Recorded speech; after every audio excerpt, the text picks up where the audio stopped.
Hello दोस्तों, कैसे हैं आप सभी।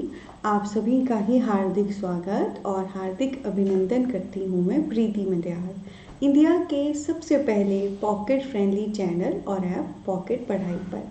सो दोस्तों, आज हम आगे बढ़ेंगे एंड जाकोबियन एज को हम ले रहे हैं बहुत अच्छे से। पिछले लेक्चर्स में हमने उस एज की इंट्रोडक्शन ली, खास मैंने पॉइंट्स आपसे शेयर किए एग्ज़ाम को लेकर, क्वेश्चंस को लेकर, और बेन जॉनसन के फीचर्स हमने एज अ राइटर फिनिश किए थे, राइट, जिसमें उनका पर्सोना कैसा है, उनकी पर्सनैलिटी, वो सारा हमने लिया था।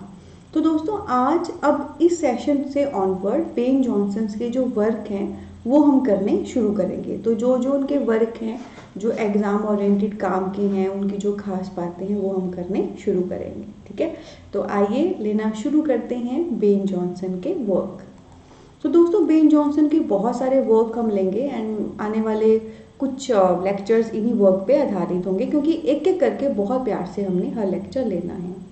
तो सबसे पहला वर्क दोस्तों हम जो बेन जॉनसन का करेंगे that is every man in his humour, ठीक है। ये सबसे पहला हम लेंगे बेन जॉनसन का, every man in his humour.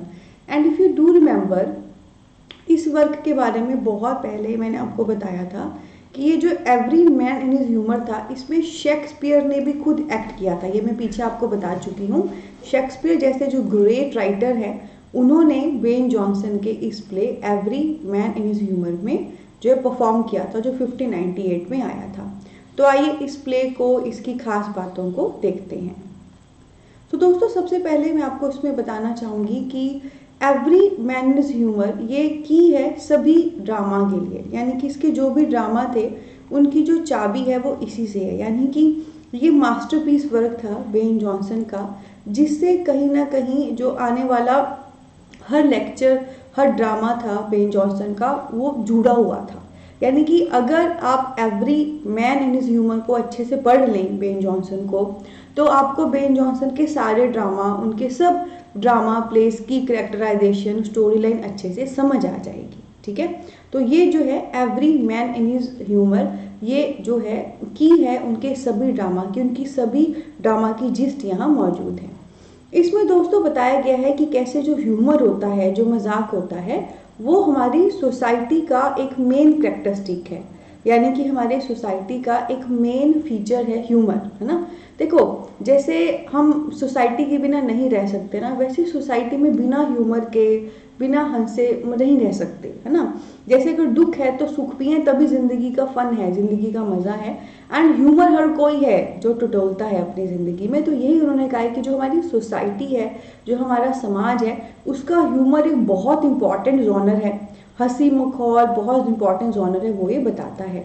और आपको पता है एवरी मैन इज ह्यूमर, ये बेसिकली एक सिटी है, उसके पे सटायर बताया गया है। कहने का मतलब क्या है कि एक सिटी, एक शहर का जिक्र यहाँ पे है, एंड उस शहर के इर्द गिर्द ये पूरा प्ले, पूरा ड्रामा रिवॉल्व कर रहा है। एंड उस सिटी के जो है उसी पे ही सटायर क्रिएट किया गया है ना। क्योंकि देखो, जब कभी हम कुछ कॉमेडी क्रिएट करते हैं, कुछ मजाक क्रिएट करते हैं, तो कोई ना कोई स्टोरी लाइन होती है, कोई थीम होती है, कोई कैरेक्टराइजेशन होती है, जिसके इर्द गिर्द ऐसी सिचुएशंस क्रिएट हो जाती है कि लोग उस पर फिर हंसने पे मजबूर हो जाते हैं। तो यहाँ पे जो पूरा सेटअप है वो एक सिटी का है, एंड उस सिटी के इर्द गिर्द जो है पूरा सटायर, पूरा मजाक क्रिएट किया गया है, ठीक है। इसके बाद दोस्तों नेक्स्ट क्या है, इसमें ना उन्होंने हमें 4 टाइप ऑफ ह्यूमर बताए हैं। मतलब जो मजाक हैं वो 4 प्रकार के होते हैं। ये हैं वो 4 प्रकार। ये 4 प्रकार करने से पहले एक बात आपको मैं बता देती हूँ। साइंटिफिकली चीज कही है every man in his humour के माध्यम से बेन जॉनसन ने, ठीक है। देखो, मजाक के 4 टाइप से मतलब क्या है, आपने देखा होगा कई कितना गंदा मजाक करते हैं, किसी के गंदे वे से, किसी के साथ कुछ बुरा हो तब हंसते हैं कुछ लोग, है ना। कुछ लोग लाइट होते हैं, किसी मतलब वाकई कुछ ऐसी सिचुएशन आ जाए तो वो हंसते हैं, है ना। या आपने देखा होगा कुछ लोग कितने ज्यादा मजाकिया होते हैं, चुप ही नहीं होते, पागलों की तरह हंसते रहते हैं, हंसाते रहते हैं ना। और कई कितने सीरियस से होते हैं, उनकी दांत निकालने भी बड़ी मुश्किल है, मतलब उनका ये पोर्शन भी आपको कभी दिखा नहीं होगा। तो क्या होता है, ये ना हर पर्सन की एक नेचर होती है। कई बड़े स्ट्रिक्ट होंगे, कई बड़े मजाकिया होंगे, कई बड़े चुपचाप होंगे, कई बड़े हंसमुख होंगे। और ये जो नेचर होती है ये हमारी बॉडी में कुछ चीज़ें होती हैं उस पर डिपेंड करती हैं, राइट। हमारी बॉडी में कुछ चीज़ें होती हैं उस पर डिपेंड करती है। ये बहुत ही एक साइंटिफिक वैज्ञानिक चीज़ बेन जॉनसन ने कही है कि जो ह्यूमर है, जो मजाक है, वो डिपेंड करता है कि सामने वाला किस सिचुएशन पे हंस रहा है, किसी गंदे पे या किसी अच्छे पे। और फर्दर वो क्यों गंदे पे हंस रहा है या अच्छे पे, वो डिपेंड कर रहा है कि उसकी बेसिक नेचर कैसी है, ठीक है। तो 4 टाइप ऑफ ह्यूमर इसने हमें दिए हैं, तो ये अलग अलग होते हैं। तो एक और ये बेसिकली डिपेंड करते हैं हमारी बॉडी में दोस्तों कुछ लिक्विड्स होते हैं, ठीक है, जो पूरी बॉडी में ब्लड है ना, ब्लड के अलावा लीवर है, इतनी सारी चीज़ें हैं, कुछ ना कुछ सिक्रीट करते हैं हमारे बॉडी में। आपने सुना होगा पेट में लीवर है, पैनक्रियाज है, मैं साइंटिफिक चीज़ की बात कर रही हूँ, वो कोई ना कोई चीज़ सिक्रीट करते हैं। तो किसकी बॉडी में कौन सी चीज़ ज़्यादा है उस पर डिपेंड करता है उसकी नेचर कैसी होगी। सो ह्यूमर के, मजाक के साइंटिफिक फैक्ट्स हमें बेन जॉनसन ने दिए, बहुत ही गहरी बात उन्होंने कही। तो उन्होंने कहा 4 प्रकार के ह्यूमर होते हैं और बेसिकली 4 प्रकार के हमारे बॉडी में लिक्विड्स हैं उस पर डिपेंड करते हैं। एक है फैल्जम, एक है येलो बाइल, एक है ब्लैक बाइल और एक है ब्लड। ब्लड तो आप सबने सुना ही होगा, खून होता है, सबके शरीर में होता है। और एक है ब्लैक बाइल, एक है येलो बाइल और एक है फैल्जम। तो बेसिकली ये 4 लिक्विड्स होते हैं दोस्तों, ठीक है। और इन्हीं 4 लिक्विड्स की वजह से हमारी बॉडी जो है अलग सिचुएशन पे अलग रिएक्ट करती है। कुछ को गंदी चीज़ों पे हंसी आएगी, कुछ को वाकई हंसने वाला लाइट्स है उस पर हंसी आएगी, है ना। तो वो नेचर जो है इस पे डिपेंड करती है। तो 4 चीज़ें हैं, phlegm, yellow bile and black bile. इसमें से एक चीज़ मैं आपको बता देती हूँ, जिसमें ब्लैक बाइल की जो है क्वांटिटी बॉडी में ज़्यादा होती हैं, वो बहुत मेलनकॉली होते हैं नेचर में। मेलनकॉली यानी कि बड़े दुखदाई से होते हैं। ऐसे भी ब्लैक कलर जो है एक नेगेटिविटी को रिप्रेजेंट करता है ना। तो जिनकी बॉडी में ब्लैक बाइल ज़्यादा होता है वो बेसिकली मेलनकॉली को जो है रिप्रेजेंट करते हैं।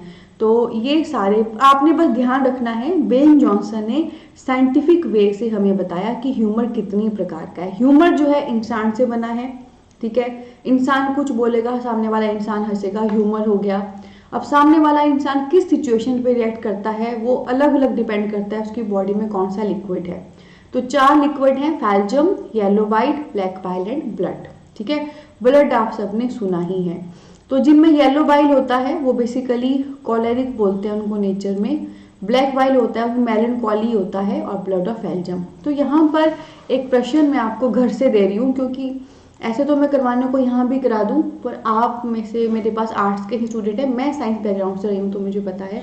आपको घर से दे रही हूँ, आपने सर्च करना है phlegm in body where it is present. Phlegm डालना normal, yellow bile, black bile और ब्लड डालना, ठीक है। ब्लड का तो आपको पता है, ब्लड आप गूगल पे सर्च मत करना, ब्लैक बाइल सर्च करना, येलो बाइल सर्च करना, फैल्जम सर्च करना, ठीक है।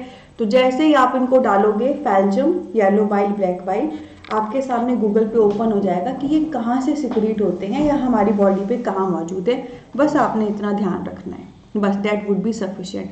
ब्लड आपको सबको पता ही है, वो तो छोटा सा कट लगेगा, इतना सारा हर किसी का निकलेगा। खून सबकी रगों में बहता है, आपको पता है।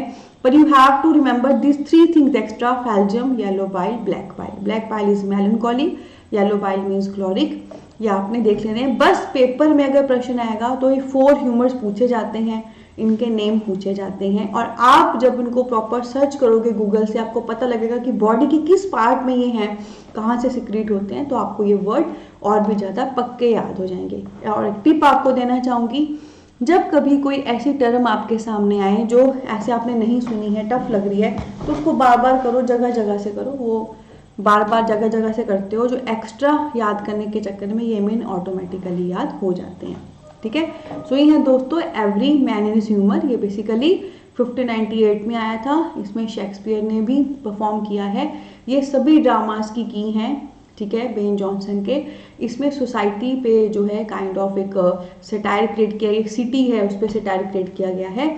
और यहाँ पर बेन जॉनसन ने बताए हैं कि 4 प्रकार के ह्यूमर होते हैं जो हमारी बॉडी पे depend upon the condition in element पे। इसमें से जो भी एलिमेंट ज़्यादा होगा हमारी बॉडी पे उसी पे आधारित हमारी नेचर होती है। Blood, black bile, yellow bile, phlegm, ठीक है। ब्लैक बाइल मेलनकॉली दुख, yellow bile choleric and phantom. ठीक है, और बहुत ज़्यादा डिटेल में आपको जाने की जरूरत नहीं है, बस ये 4 आपको पता होने चाहिए। ओके, तो अभी तक आपने क्या करना है दोस्तों, every man in his humour, इसको भी गूगल कर लेना और ये भी गूगल कर लेना। ऐसे ही पीछे भी आया था, मैंने गूगल करने को कहा ही था।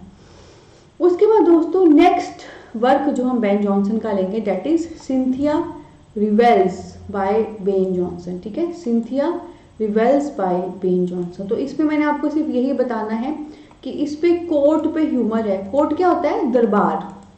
ठीक है, जैसे राज दरबार होते हैं, उस पे ह्यूमर है। जैसे पीछे एवरी मैन इन इस ह्यूमर में एक सिटी थी, उस पे आधारित कुछ ऐसे चीज़ें क्रिएट की गई कि हंसी मजाक क्रिएट हो। तो सिंथिया रिवेल्स आपका बेन जॉनसन का वर्क है, जिसमें राज दरबार पे सेटायर क्रिएट किया गया, जो दरबार में जैसी कैसी चीज़ें होती हैं एंड ऑल, उस पर क्रिएट किया गया है। ठीक है, तो मेरे हिसाब से मुझे इतना ही कराना था सिंथिया रिवेल्स में। तो सिंथिया रिवेल्स को भी आप गूगल कर लेना। ठीक है, ये किस साल वर्क आया है वो भी पता लग जाएगा और इसकी सारी खास बातें भी पता लग जाएंगी। तो अभी की क्लास में दोस्तों ये 2 वर्क ही थे, दोनों को आप गूगल कर लीजिएगा और ये वाले अलग से करिएगा इसके टर्म्स, तो डैट वुड बी सफिशिएंट। ठीक है, जैसे मैंने आपको इस कोर्स के इस एज के सबसे पहले लेक्चर में बताया था कि राइटर्स आते हैं क्रोनोलॉजिकली अरेंज करने को, कि कौन पहले आया कौन बाद में, वैसे ही एक बात आपको बता देती हूँ, वर्क भी आते हैं क्रोनोलॉजिकली अरेंज करने को, कौन पहले आया बाद में। वो वर्क अलग अलग राइटर्स के भी हो सकते हैं जो क्रोनोलॉजिकली अरेंज करने को दिए जाएं, या एक ही राइटर के भी हो सकते हैं। It can be like Ben Jonson या शेक्सपियर, जिसके इतने सारे वर्क हैं और सारे ही इंपॉर्टेंट हैं। सो ध्यान से करिएगा, आगे दौड़ पीछे चौड़ मत करिएगा, आगे बढ़ते रहिए पर पिछला समेटते रहिए। जो जो क्लास में कराया गया है अच्छे से करिए, हर चीज़ को जो मैंने साथ में बताया है गूगल से उसको करिए। और एज खत्म होने के बाद RS मल्लिक MCQ जो भी इस कोर्स में अवेलेबल दिए हैं ऐप में, और बाकी जो बच गया उसको फिर आपको पता ही है, जो कुछ और भी बच गया उसको भी गूगल करिए। ठीक है, और अगेन मैं कहना चाहती हूँ, मेरी बच्चों से बात हो रही है, वो क्लास वाला अच्छे से कर रहे हैं, गूगल वाला या तो उन्होंने कर लिया है या वो सोच रहे हैं कि करते हैं या समथिंग, या थोड़ा हो गया है। तो ध्यान रखना, जब लोहा गर्म होता है तभी हथौड़ा मार देना चाहिए। ठीक है, तो जैसे आपने दिन के लेक्चर्स का टारगेट रखा है, उन्हीं लेक्चर के साथ ही गूगल वाला करो बेटा, बाद को मत करो, उससे आपका ही समय बचेगा। बाकी आप खुद समझदार हो, जैसा आपको ठीक लगे करिए। तो इसी नोट पे लेते हैं अलविदा। आने वाले लेक्चर में हम अगले वर्क एक्सप्लेन करेंगे, जैसे द पोएटेस्टर ऑफ बेन जॉनसन से शुरू करेंगे। तो क्या दोस्तों आप ऐसे ही अच्छे से पढ़ना चाहते हैं कंप्लीट इंग्लिश NTA पेपर 2, तो आज ही डाउनलोड करिए इंडिया का पॉकेट फ्रेंडली ऐप पॉकेट पढ़ाई, जो आपका नीचे डिस्क्रिप्शन बॉक्स में दिया गया है कोर्स ऐप का लिंक, और पूरा कोर्स इंग्लिश NTA पेपर 2 पे मौजूद है, मस्त तरीके से मस्त गाइडेंस के साथ, ना हिंग लगे ना फटकरी, और 1 कप दिन के चाय पैसे के साथ आप पूरी तैयारी कर सकते हो, क्योंकि ये है इंडिया का सबसे पहला पॉकेट फ्रेंडली एजुकेशन ऐप। हमारा कॉन्टैक्ट नंबर भी इस वीडियो के डिस्क्रिप्शन में दिया गया है। आपकी कोई भी तैयारी रिलेटेड है NTA को लेकर, आप हमसे संपर्क करिए, हमारी टीम आपको जरूर गाइड करेगी। NTA हो, सेट हो, MPhil PhD एंट्री, इंग्लिश को लेकर कुछ भी है, we will help you, guide you.